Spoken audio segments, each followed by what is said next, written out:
Well, hello there, this is Ryan from Cockpit Chronicles. Today I'm going to be teaching you how to descend and connect to the ILS and land at a runway in the a320neo.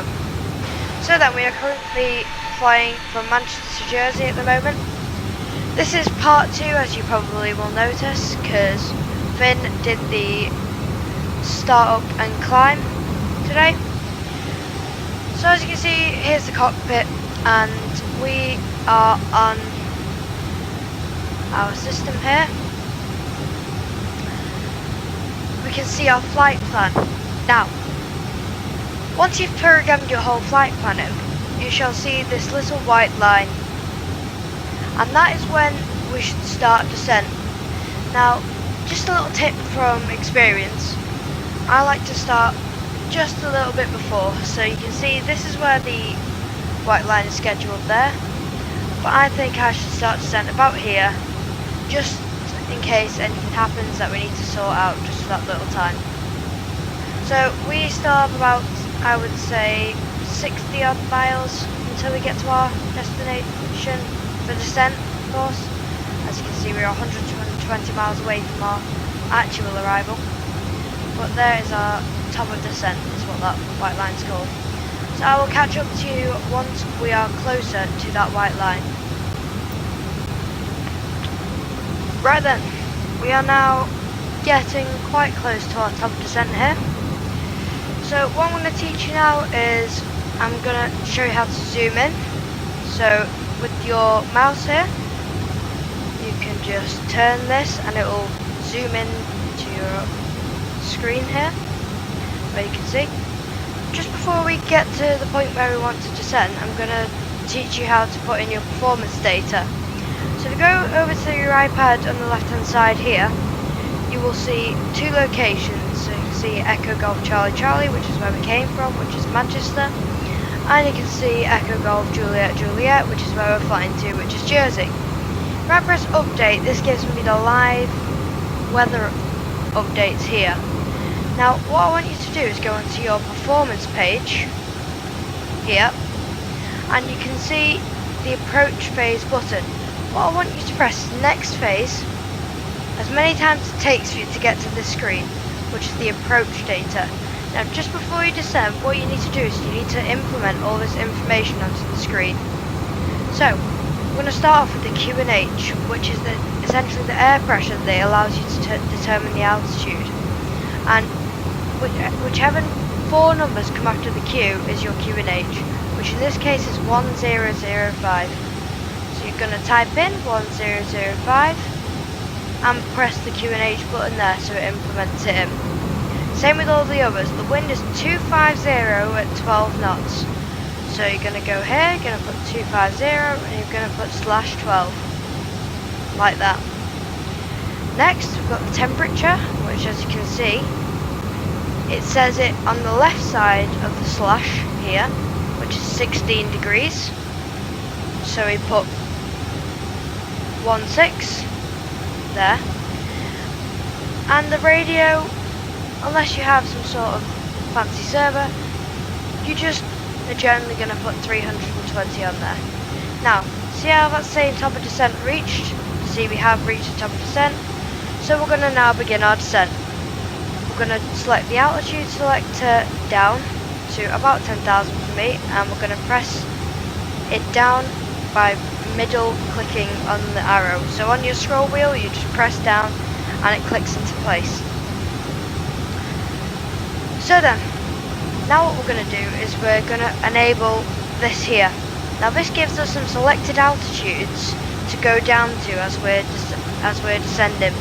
So if we press CSTR, we are given some altitudes here. Now if I again zoom in on my screen, it should pop up with some altitudes eventually, which is what will happen soon. So we will, when we get to about this waypoint, we'll start our approach, which it will take us round, and then we'll come down. And then obviously once we've got down to a selected altitude, which in this case is 10,000, We need to slow the plane down and get us to come in for an ILS approach, which I will teach you with approach mode and the ground speed indicator, which is good. So I will get back to you once we are getting closer to the ground. We have now reached 10,000 feet almost, so now what we're going to do is we're going to enable our approach phase. So we're going to click the left 6 button twice to confirm it, and straight away once you do that you'll see it's going to take us down to our approach speed. So just middle click with your scroll wheel button on that to keep it at the same speed. Now I'm going to get the seatbelt sign on, which is that button there, and we're going to continue our descent down. And as you can see, we are almost 20 miles away.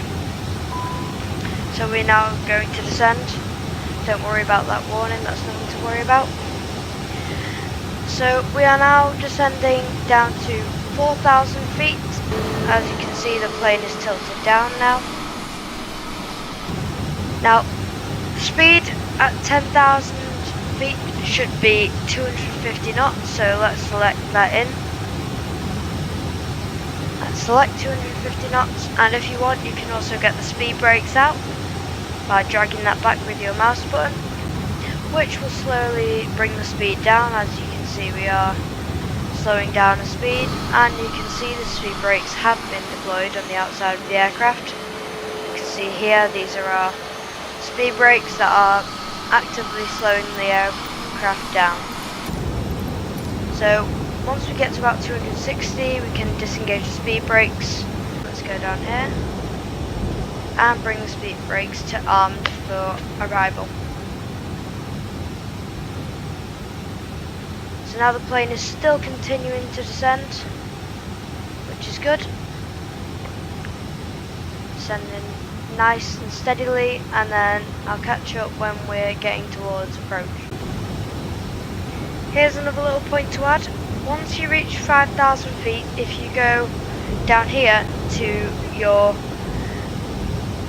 approach phase performance data, you'll see the trans altitude is 5,000, and that's for the Q and H. As you can see, this is flashing standard, that means we just change it. So I'm going to go ahead and update the Jersey live weather, and the Q and H is still 1005. So we're going to right click on this and change that to 1005 for both sides.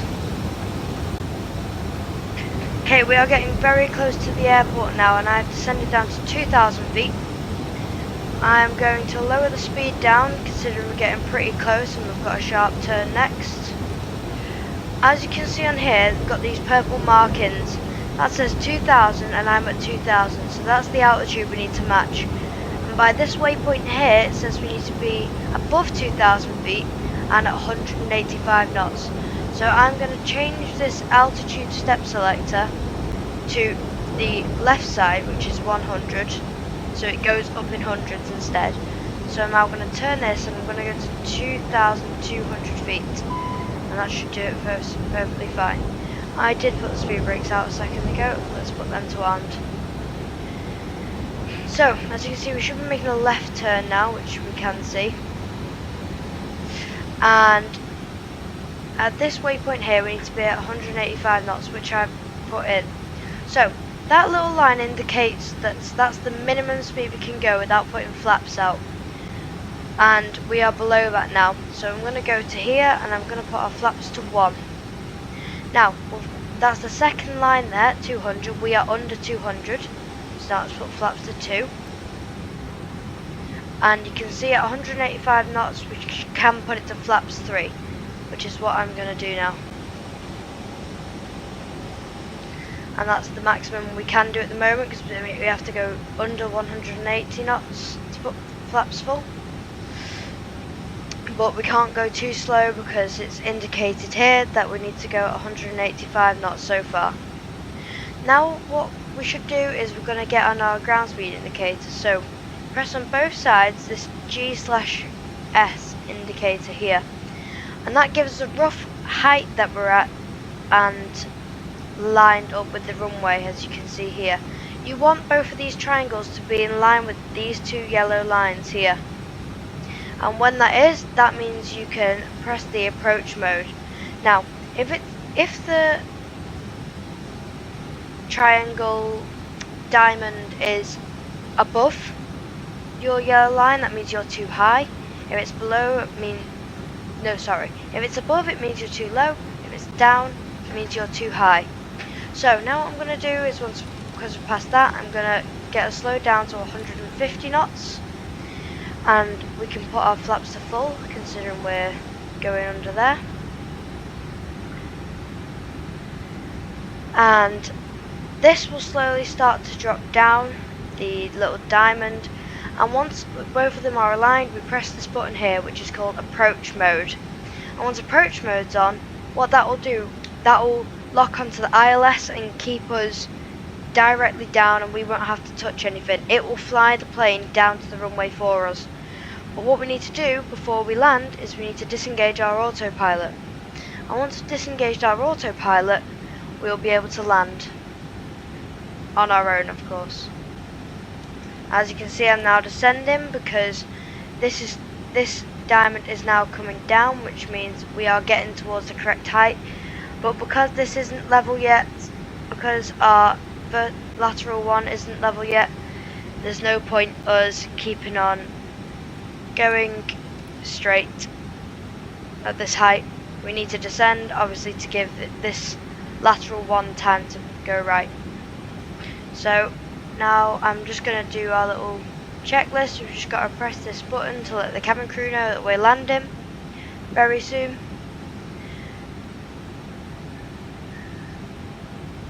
And it says landing gear needs to be down, so we're going to put that to down. And also what we are going to have to do, let's just descend a little bit more. What we're going to have to do is get the auto brakes on.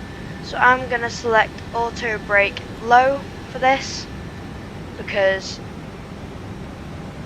that's all that's necessary, because we have a decently big runway.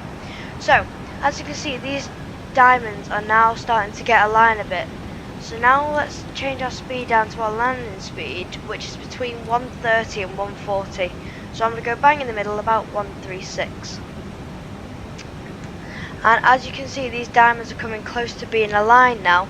And once they get fairly close, once both of them are inside, we're going to press this approach mode button. So let's see. I reckon we can do it about now. And as soon as you see a white box that says GS in it, that means you're locked on. See that? That means we are locked on to the ILS system. I'm going to slow down to 135 now.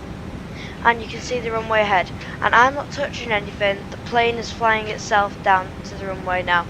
And then I will just disengage when we're ready. Now then, let's get our lights on. Our runway turn-off lights and our nose and taxi lights to take off, and our landing lights on as well. So we are now descending down to the runway, and everything's configured for landing. So I am almost going to get ready to descend here, to fly myself, sorry. So I'm going to press this autopilot disconnect button, so I fly it myself. And just going to aim the plane down because we're landing now. I'm going to try and keep 2 whites and 2 reds 100. on these lights at the side of the runway. 50, So now we're all 40, red, which means we're too low, but it's alright at the moment. 30, 20, 10, 5. Let's just make it a smooth landing. There we go. And I haven't got a throttle, so I'm going to use that to activate the reverse thrusts. And you can see the reverse thrusts are out, and because we armed our spoilers, the spoilers are out. And it's fine, we'll just go to the end of this runway here and auto brake low. That's been a very successful landing. And I'll teach you how to taxi in just a second. So once you get to about 40 knots, we're just going to disconnect that and turn off your reverse thrusters, and of course push that down on the top to get the spoilers unarmed, which is handy. Now what we're going to do is taxi the plane. So first of all we're going to get our landing lights off and the runway turn lights off now, and the nose and taxi lights to taxi. And then once we actually exit off this ramp, we will get the strobe lights off as well. Right now you can disconnect the GS indicators on each side. So then after we pass this little line here, we can get our strobes off, which I will just do now, which is good. But let's say we're going to park over this area here. So let's obviously slow down for this corner. And I'm just going to cut this corner a little bit just because we need to get to the gate. So I'm going to just bring it round like this. And I'm just going to park us here.